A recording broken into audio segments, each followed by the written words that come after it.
I'm Brian Carpenter, host of Fresh Air at 5, a part of the Education Podcast Network, just like the show you're listening to now. Shows on the network are individually owned and opinions expressed may not reflect others. Find other interesting education podcasts at edupodcastnetwork.com.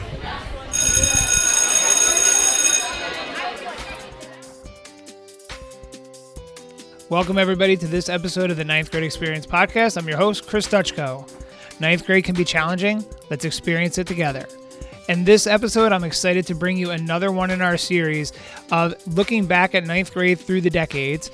This episode, we're going to focus on the freshman year of 1949-1950 with our guest, Neil Moyer. Neil has a great backstory and tells us about all the things he was involved with here at Emmaus High School as a 1953 graduate. And he had a unique experience because he worked in the district as a teacher and then later became a principal of several schools.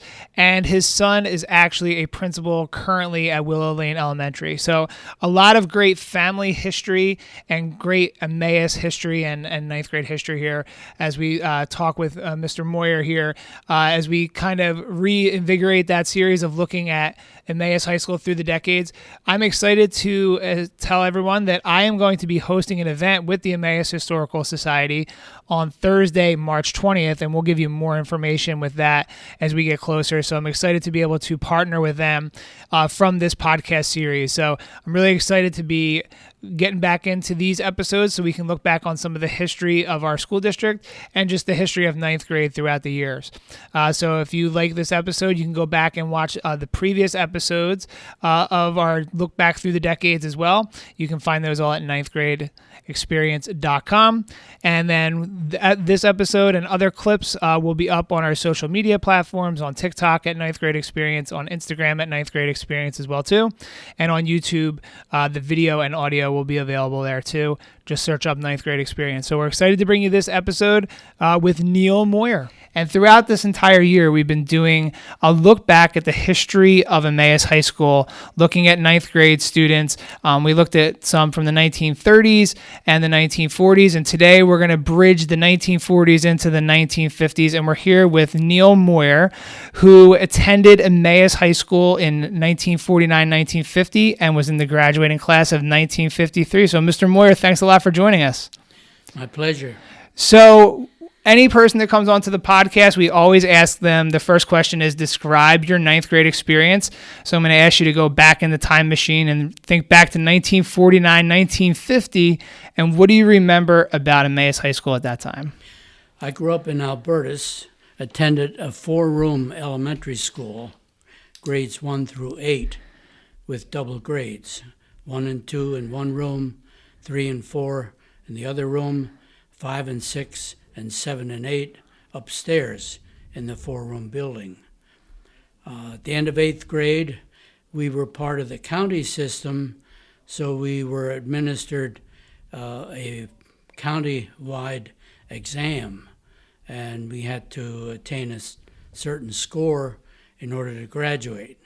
My 2 older brothers and I, fortunately, were valedictorians of our class. However, there were only about 19 students in each of the 8th grades, so it was not like the graduating classes today. We graduated, had our own graduation ceremony, and then we had a choice going to Emmaus High School, which was the old Jefferson building, built in 1914, and we had a choice of 2 curricula. If you chose Latin, which was the equivalent of the academic course, you went to Jefferson School for 9th grade. If you didn't choose Latin, you went to Lincoln School for 9th grade. I was the only one in my 8th grade class who chose Latin. In fact, I was set to not choose Latin because my 2 older brothers never went to school beyond high school, and I didn't think that I would be going either, but my aunt was a teacher, and she convinced me to take Latin because she said, you never know what will happen, and it'll come in handy if you choose the academic course. We went to Jefferson, and there were 3 sections of ninth grade. Being part of the county system, Albertus, Macungie, Lower Macungie, and Upper Milford, along with the Emmaus Barrow school system, would be attending ninth grade. We were tuition students because that was before the East Penn Union School District was formed. And of course our school boards paid the tuition for us.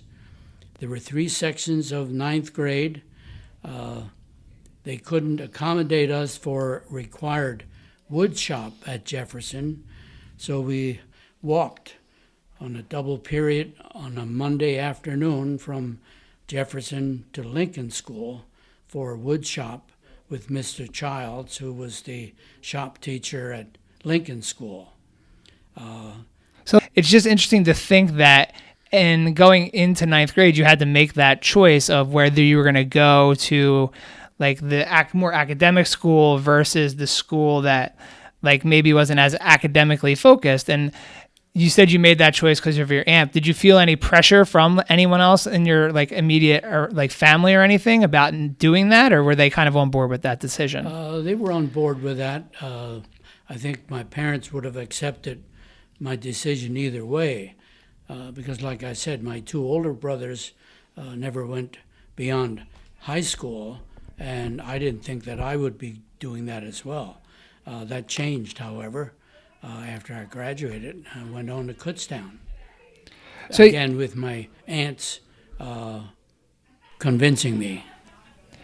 You know, here we are in 2024, and we're in this big building that really is too small for what we are now.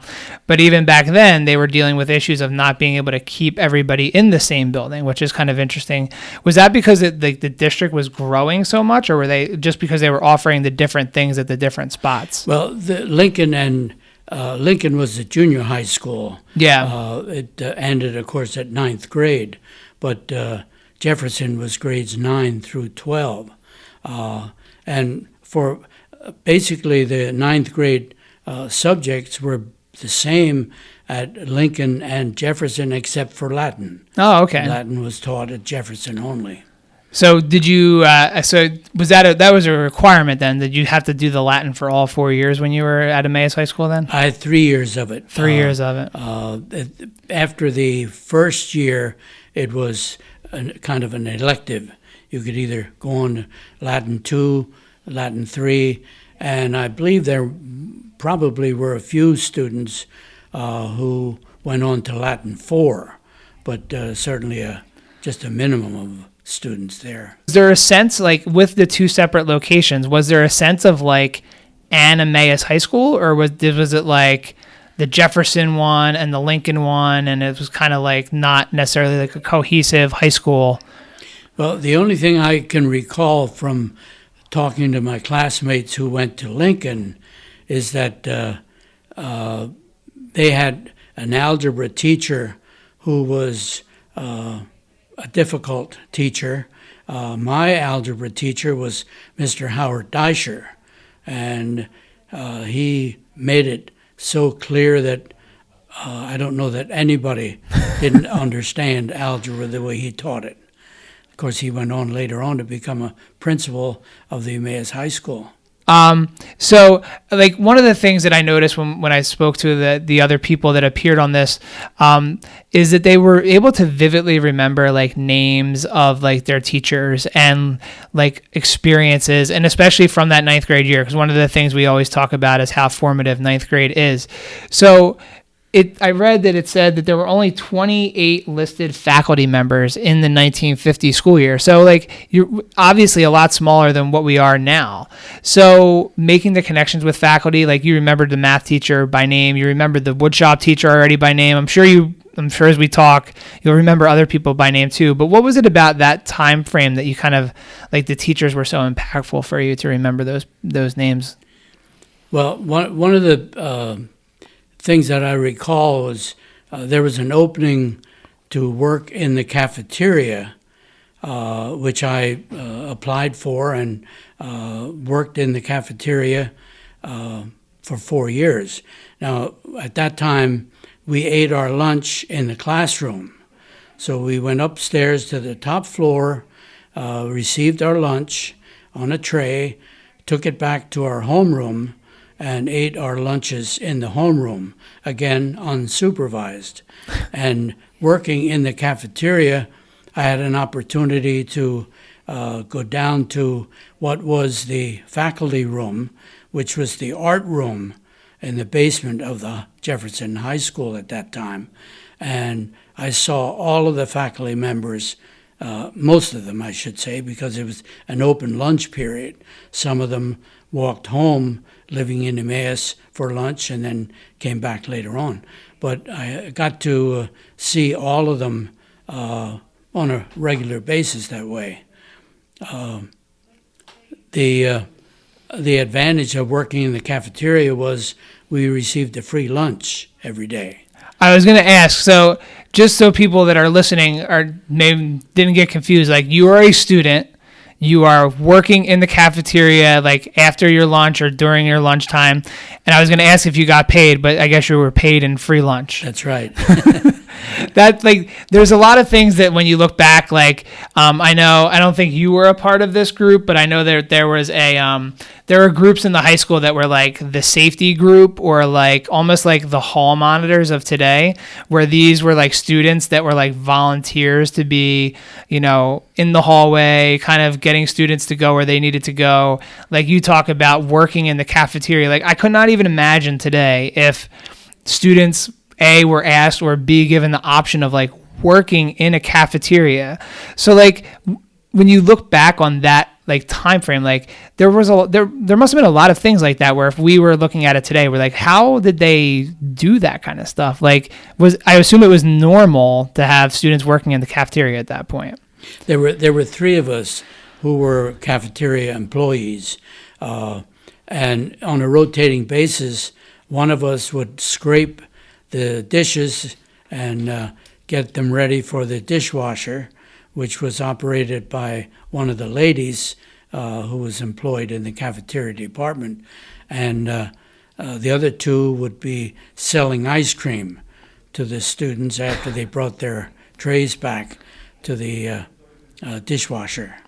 Yeah, again, and they do some of that stuff. You do have to bring the tray back now. I don't usually venture down to the lunchroom very often to see what's going on down there. It's it's a little bit more of a Wild West situation down there, but it's just really neat to think that like students at that point were so involved in that. So you're looking back, so you were doing that every day. You were doing your academics.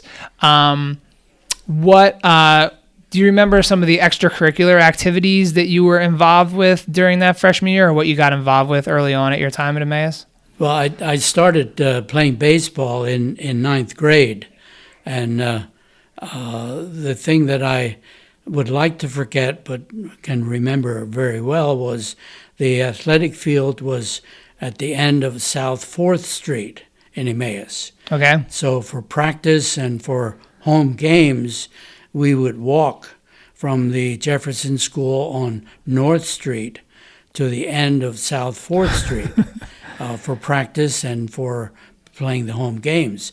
In fact, Porky Weeder and I were chosen often to get the field ready for a home game by liming the field and doing what we could.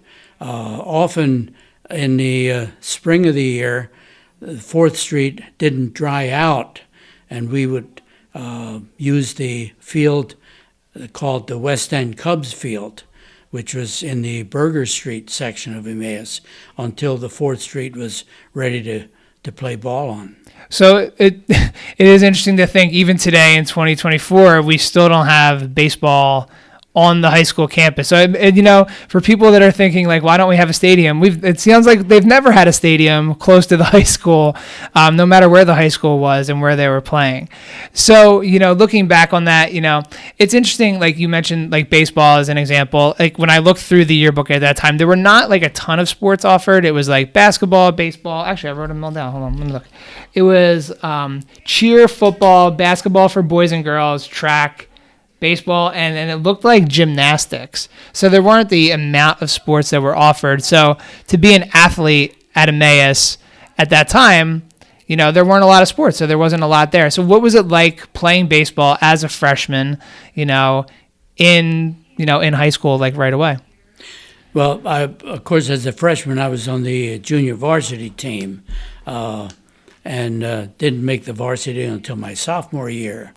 But when you mentioned the few sports that were available, I can remember girls' basketball consisted of only the forwards could shoot.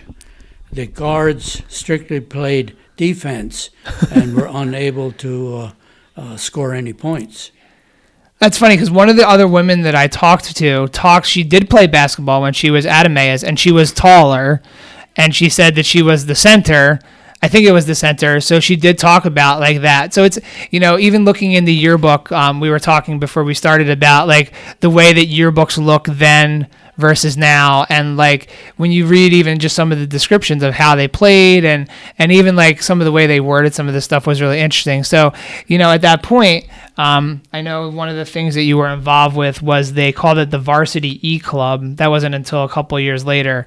But one of the other things, and since we're kind of going through some stuff, and I couldn't find you in the picture for this one, so maybe you weren't there that day, was something called the Conservation and Wildlife Club. You were only in it for a year, it says in your bio, which we'll show everyone in a second here. But what do you remember about the Conservation and Wildlife Club? The advisor was Mr. Jerome Bear. I don't remember too much about it.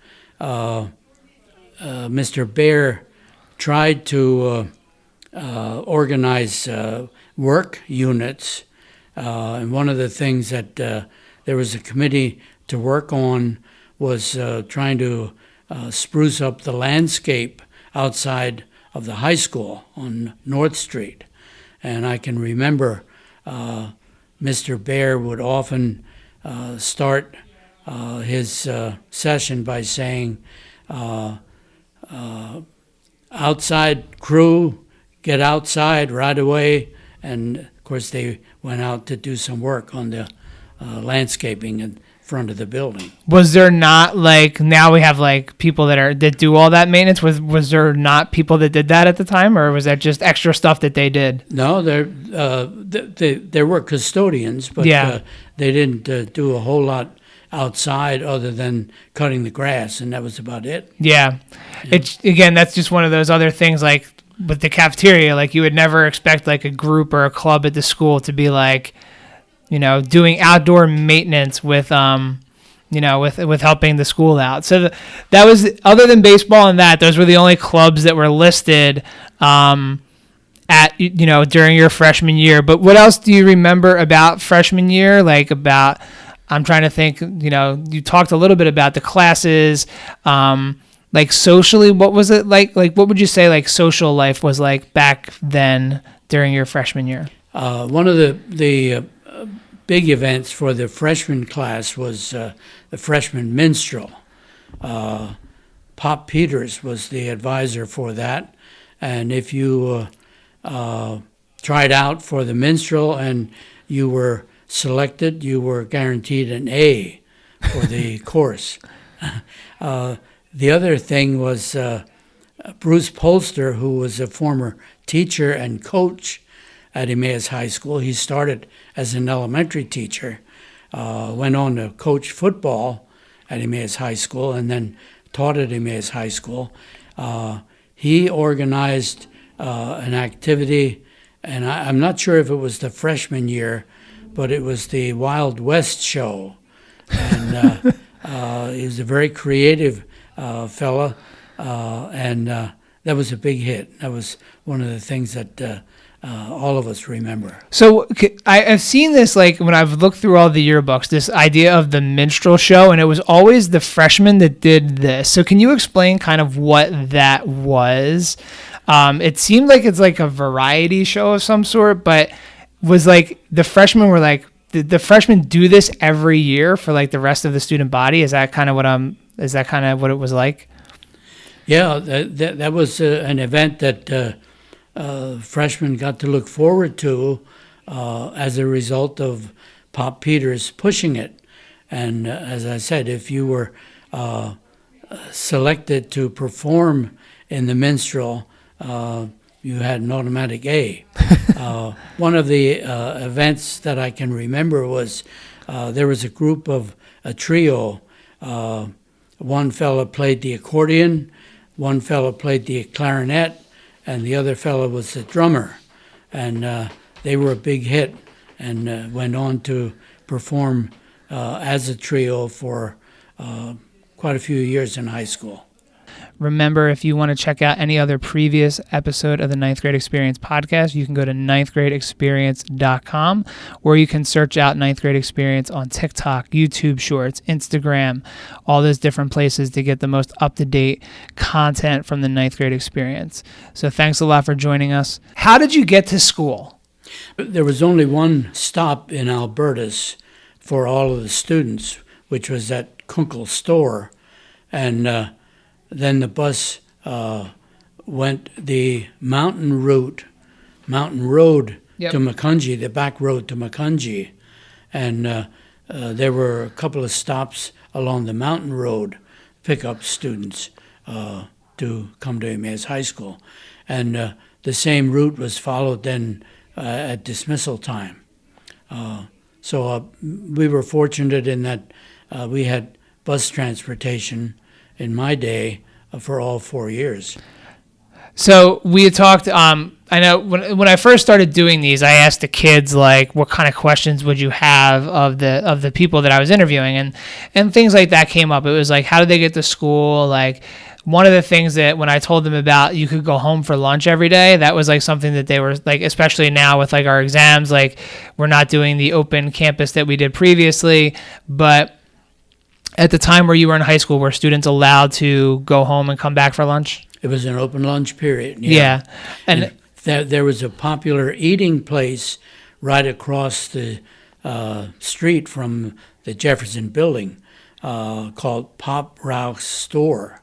And a lot of the students would go to that store and just get hot dogs or hamburgers, for lunch. Yeah, I said to the students, or I forget if it was during the interview, but I said, like, do you think today's students would come back if we let them leave? And they're like, no, nobody will come back. So it's just one of those, again, there's like so many like similarities, but there's also a lot of differences. And it's just kind of thinking about like the responsibility of that time to be able to like make like simple choices like that. Whereas today, like, we can't.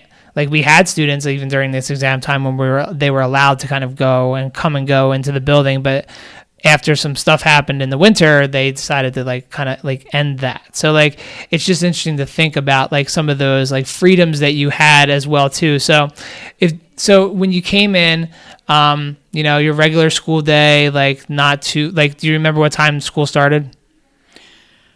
Probably 8:30, I would think. So a little bit later than what our start time is here. And was it like a 3 o'clock, 3:30 dismissal at that point, or later? I think 3:30. When we arrived at school, we would go into the auditorium and sit there until the bell rang to go to your homeroom. Yep. But Mr. Franz, who was the guidance counselor and the attendance officer at the time, had an office to the right of the auditorium stage.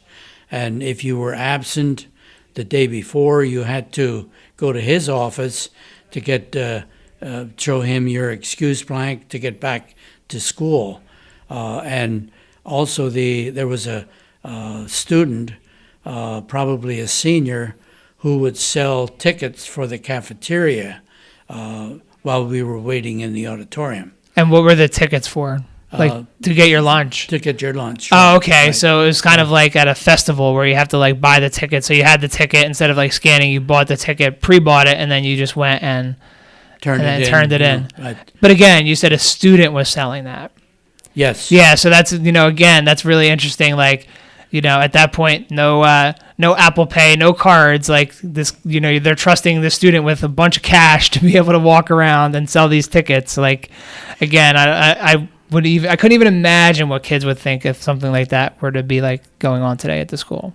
Yeah, I think it was a student in the home economics class that sold the tickets. Well, that makes sense because it's kind of all tied in together there. So we've talked a little bit about the actual school day, like some of the subjects that you remember, different other things. Like, is there anything else that you remember from that ninth grade year that really kind of stood out to you, or maybe even influenced? Because a lot of times when we talk to people, there's usually something in that ninth grade year that kind of leads them in the direction of where they might go for their like career, or that, like when we talk to adults, a lot of times there's like a story about ninth grade that kind of leads them in a direction. Was there anything during your ninth grade year that you remember that was like, maybe I wasn't thinking about becoming a teacher, but now, and like an administrator later on, but is there something that happened during that year that led you in that direction? Not really. I mentioned walking to Lincoln School from Jefferson for the double period of wood shop. And we were unsupervised. We walked as a class and, of course, walked back to Jefferson at the end of the wood shop period. But the only thing that I can recall ever happened was occasionally Mr. Heller, who was our principal, would get a call from a parent saying, "Your kids walked on our grass again today. They are supposed to stay on the sidewalk." So he would remind us sidewalks were meant to be walked on, not grass. But again, that's another one of those things where like I could fully see that happening. And even today, I would assume that kind of stuff would happen like in local communities. And that's kind of one of the reasons why they don't like let kids out for lunch, because they would fear like those kinds of things happening. So I'm going to read you the 1953 thing in the yearbook, and you tell me how accurate it is. So interestingly, everyone has a nickname, and your nickname is Bobby. Now, I don't know how you get that from Neil, but where did the Bobby come from? I had a cousin at a very young age who visited relatives in Ohio, and there was a youngster there about the same age and I guess same appearance as I had at the time. When they came back from Ohio, that person in Ohio was named Bobby. When the relatives came back from Ohio, my cousin thought that I was that person in Ohio and nicknamed me Bobby, and it stuck. I love stories of nicknames like that because it just doesn't, it's not like ones that are like really obvious, but I do like that every person in the yearbook got some sort of nickname. We definitely do not do that now, but I do notice that your yearbook does not have your home address in it. People that we had on, they did. So I guess you're a little bit more incognito than they were. Maybe 10 years, they kind of switched it up a little bit. So I'm going to read you the rest of it here. It does identify you as being in the general track, which we kind of talked about earlier. That was more the academic track. So here we go. It says, although he had a high scholastic rating and was competent in sports, Neil was also modest and shy. He was popular and highly respected by the student body and the faculty. Unselfishly, he shared his ability with his classmates by generally assisting them in their homework. So you were a good homework helper. To be a professional baseball player is Neil's ambition. So would you say that's a pretty accurate depiction of you in high school? Yeah, that's pretty accurate, except for the baseball player part. So again, these are like things that were written by other people, so I think it's really funny. And just the way they're phrased and, looking at the way it was written in that time, I think it's really funny too. So we're going to run through now the different things that you did throughout your time at Emmaus High School. We already talked about baseball, so we'll kind of skip over that. And we talked about the Conservation and Wildlife Club. But you were the class vice president. So that's pretty impressive. Why did you decide to run for vice president? It wasn't deciding to run. It was being nominated really at that time. And I remained vice president even during our reunion years. we had our 70th year reunion last year, and have gone now to trying to get together once a month, just without reservations or anything like that. Yeah. But I think we had a total of 30 people at our 70th year reunion. That's pretty good. That's yeah. not only, that's spouses included. Well, you know. yeah, but still, that's pretty good to Yeah. have that many people Yeah. from that class still there, of class of 1953. So 70 years later, you're still the vice president. I think that's funny because when you run for these things in high school and everyone's like, oh yeah, whatever, and then they call you up 10 years later to do the reunion and that kind of stuff. But here you are planning and getting people together for the 70th reunion as well. So that's awesome. Baseball, we talked about the conservation club. You spent 1 year in the hunting and fishing club. Was that just an extension of the wildlife club? Or I think so. Yeah. I think so. And then the other two things that it said you were involved in are more athletics-based, the Varsity E Club and the Booster Club. Now, we have booster clubs now for all of the different sports. Like every sport has their own booster club. But back then, what was the Booster Club, and then what was the Varsity E Club? The Varsity E Club consisted of letter winners in any of the sports. So I had won letters in baseball and became eligible for the Varsity E Club. Yep. So, And was it just like, so if you were a letter winner, you could do, like, do you remember what was the purpose of the club? it was kind of a recognition thing, an avenue for the people who had played enough to win a letter, a sports letter. There were certain requirements that you had to meet. You had to play in so many games and so on to be eligible. But it was kind of an elite club for athletics at that time. And what was the booster club? Was that similar to like our booster clubs now, where they were kind of doing stuff for the sports, or was it like something a little bit different? I think it's probably similar to what is now, except it was for all sports. Wasn't limited to the sport that you had won a letter in. Yeah. But all sports that were offered at the time, But like I say, there were very few compared to what is offered today. Yeah, definitely. But there's, like every sport has one, and like they're all kind of different. So it's really just kind of interesting to like take a look back and see the different things that, like I said, like there was like some of the people that we talked to were like in the safety patrol team, Obviously, they didn't put on your thing here that you worked in the cafeteria, but that's, something else that would be, interesting to note. And just kind of looking back through all that stuff. So if, as we kind of begin to wrap up a little bit here, so we kind of took you through the high school years. Like if you were talking to a student that's like a current student now and like talking to them about your high school experience, like what is something that you would like, that they would not believe that you did in high school that would just be like, well, I cannot believe that a high school would do that? Well, one of the things is the finding your own transportation. Yeah. We used our thumbs, which today is illegal. And there was so few traffic.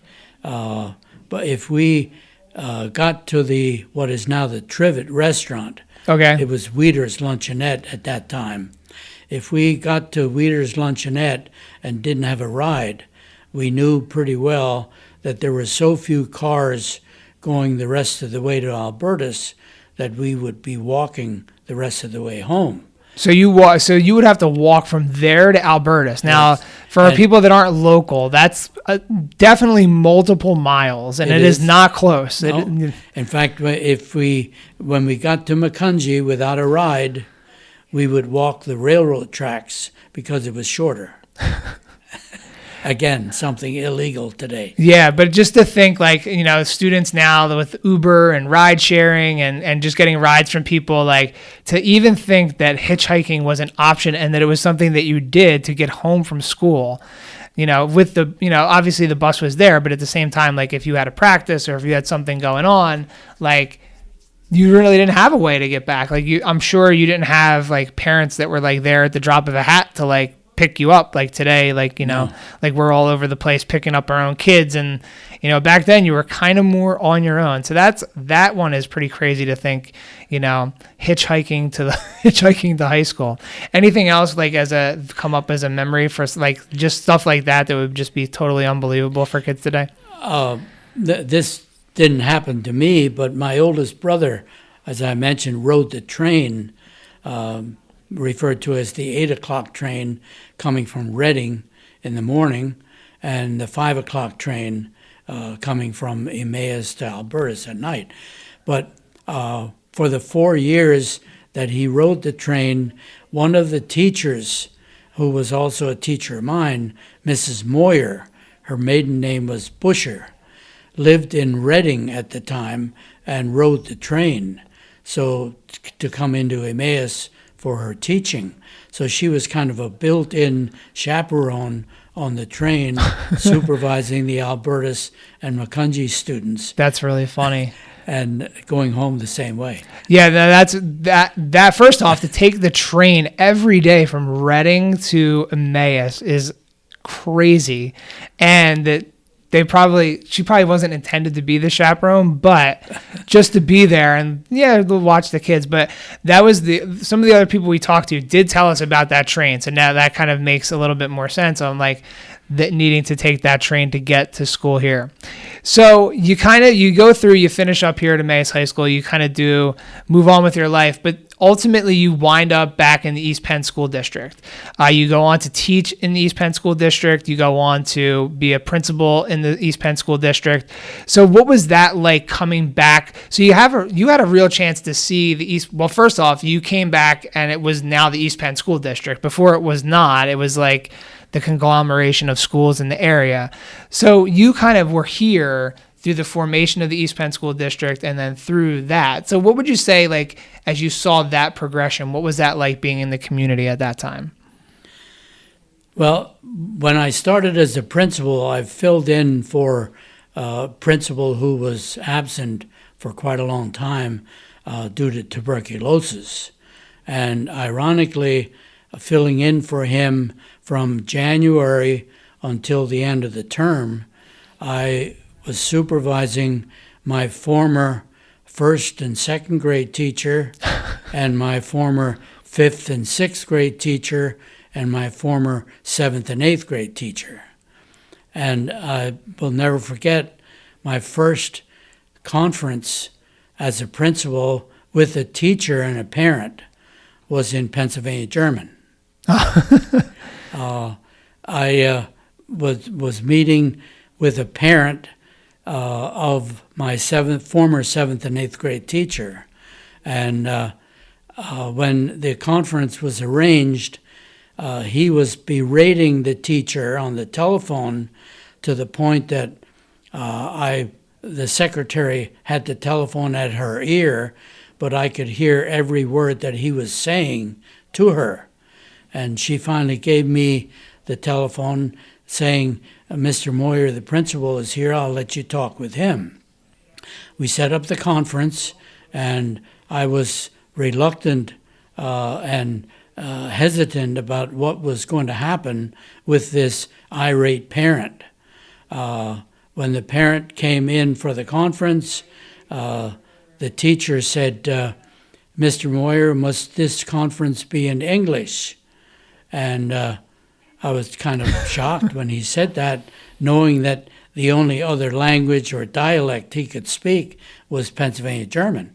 And he said, Mr. Blank, would you like this to be in Pennsylvania German? And he said, yeah, selbstverständlich gleiche. Yes, I would like it very much. So it was in Pennsylvania German.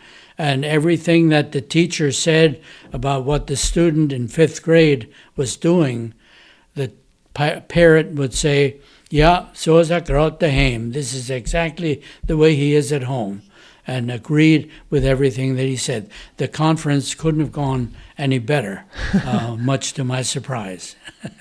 And that's really just, I think a lot of times, like, as Emmaus has grown, like, we don't really think about, like, those roots of, like, the Pennsylvania Dutch, like, roots or the German roots into the area. It's just really interesting to kind of think about that as well. And, like, when you started that, now obviously it's moved away a lot. Like, now when we have conferences, they're not in German anymore. They're, Spanish, or even many of the other languages that we have here. We have translation services, but even like that, as like how the area is and like how it's grown and developed over time, is just something that you've been able to see like up close in your role, just living here as a student and as a teacher and administrator, and then just somebody that lives here. It's really interesting to kind of think about that. So, like, what would you say has like the growth of the district in that time? Like, could you ever imagine when you were, back in Albertus in, 8th grade in a 4-room schoolhouse, that it would grow to be as large as it is today? Unbelievable, but of course it happened. When I started as a principal, in fact, when I started as a teacher in 1957, I started at the salary of $3,500. That was the first year I was told that the East Penn School District had a salary schedule. Up until that time, with the teachers, part of the county system, their salaries were often negotiated in a bar room or in a private home, a board member's home, or whatever. And the salaries were all over the place in 1957. So it took a long time until everybody was on a similar scale because of the 5 formerly independent school districts that had existed. Yeah. And the same thing with the curriculum. The elementary supervisor faced the challenge of trying to make the curriculum uniform from one school to another because of the 5 formerly independent school districts that existed. So it took a while, but it happened. And I give my elementary supervisor and the superintendent of schools a lot of credit for facing that challenge and meeting it and making it the East Penn School District. So you were a principal in the district till 1992, and I found online the Morning Call article from March of 1992 that just talked about your retirement at the time, just kind of going through and just I think it was really interesting that one of the people you specifically thanked in the article and at the board meeting was your secretary, Ruth Fowler, who had been with you since 1977, it said, so for 15 years. But again, just kind of one of those things of like, I don't know, in today's world, if people would think about like somebody like that as like, now obviously your whole, whatever you said, the whole thing wasn't in there, but just, you talked about the positive impact of the district and the changes and that growth and development, but you really just kind of singled her out specifically, which I thought was kind of cool that you had done that too. So you kind of have this tie, and you retired in 1992. So obviously you haven't been in education since then, but you have, your son is now the principal at Willow Lane Elementary. You've had kids that have gone through the school system. But if you're looking at today, like, do you know, like, I don't know how into like what's going on in schools you are currently, but like, what would you say? Do you think there's a difference between what 9th graders are today and what 9th graders were when you were in school in the 1940s and 50s? Well, yeah. One of the big things is choices that I think the students have, which we didn't have in 9th grade. They had 2 choices, Latin or non-Latin or commercial. Yeah. Three choices, really. After I retired, in 1993, I started working with Kutztown University as a an adjunct professor supervising student teachers.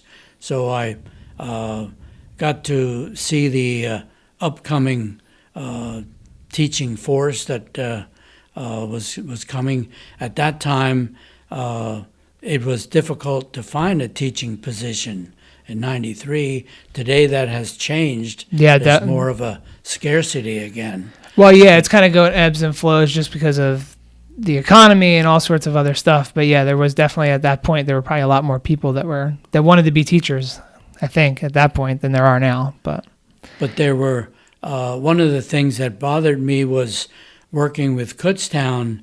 There were a lot of professors who I considered to be ivory tower professionals, and they would tell their students that in order to get a teaching position, all you really have to do is to walk in the door, and it's waiting for you.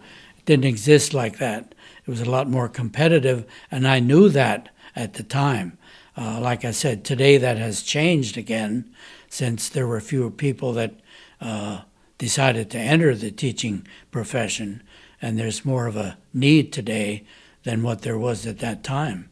But a lot of the student teachers were misled because of that, thinking that teaching positions were just waiting for them, and that wasn't the case at all. yeah, So, that was one of the things that I saw as a kind of a contrasting thing. The other thing is I kid Tony, our son. I opened 2 schools, and he has only opened 1 thus far. So that's true. I opened Shoemaker and Macungie, the new Macungie school, and closed a couple. So we kind of talked a lot about the differences, and I forgot to ask you when we talked about the 9th grade time, but students today have a lot of technology that they're interacting with. From your son, I learned that you don't email, you don't text, so you're not really into the tech stuff that's going on today. But at the time that you were in school, what was the quote technology that was available in your classroom? When we talked to people a little bit older than you, they said they didn't have phones in the classroom. There was 1 phone in the school, obviously not even TV yet, radio maybe, but do you remember any of the technologies that were in school at your time? Well, in my 4-room elementary school, we didn't even have indoor plumbing. So talk about technology, didn't exist at all. But as a teacher, when I started, the biggest concern was students having the use of calculators. Today it's a computer, Yeah. and a smartphone. So things have changed. We've come a long way. Some things for the betterment, and some things perhaps for not the betterment. But I think it's, in the long run, it's a much better situation, better environment than what it was, even though the demands are still the same. Parents, unfortunately, want the schools to do more than what they should be doing as a parent in many cases. And there was a lot more support in my day growing up for the teacher than perhaps there is today. So the teachers that are watching this far, they will applaud that, and hopefully that comes back around as well too. So you've taken so much time. We appreciate the time you've taken here today. So the final question I'll ask is if you were to give 9th grade students now advice for moving forward, or even what you hope that 9th grade students should be doing or could be doing, what would you say to 9th grade students today? Do the best that you can. You never know what life is going to hold for you today, especially. So don't sell yourself short, and try your best to be the best student you can be. So, Mr. Moyer, thanks a lot for sharing so much of the history of Emmaus High School, the East Penn School District, and just, taking us through the journey in general as, progressing through. So we appreciate the time you took today, and thanks a lot for joining us. My pleasure. Hopefully you liked what you heard, and if you made it this far, I think you did. So please share this episode with somebody that you know that could benefit from it, whether it's a parent, a teacher, a friend, anybody. And you can do that by telling them to go to ninthgradeexperience.com.